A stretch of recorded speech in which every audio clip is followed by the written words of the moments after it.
Morbi market yard અનાજના ભાવ તારીખ 18/4/2025 20 કિલો.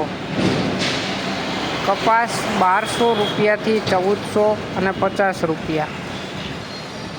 ઘઉં 470 રૂપિયાથી 596 રૂપિયા.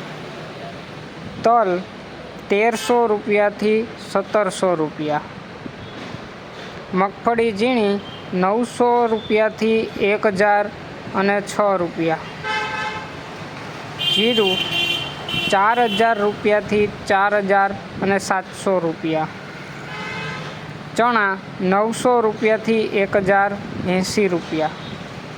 એરંડા 1178 રૂપિયાથી 1204 રૂપિયા. તુવેર 1103 રૂપિયાથી 1267 રૂપિયા. મેથી 805 રૂપિયા. અને રાયડો 950 રૂપિયાથી 1006 રૂપિયા.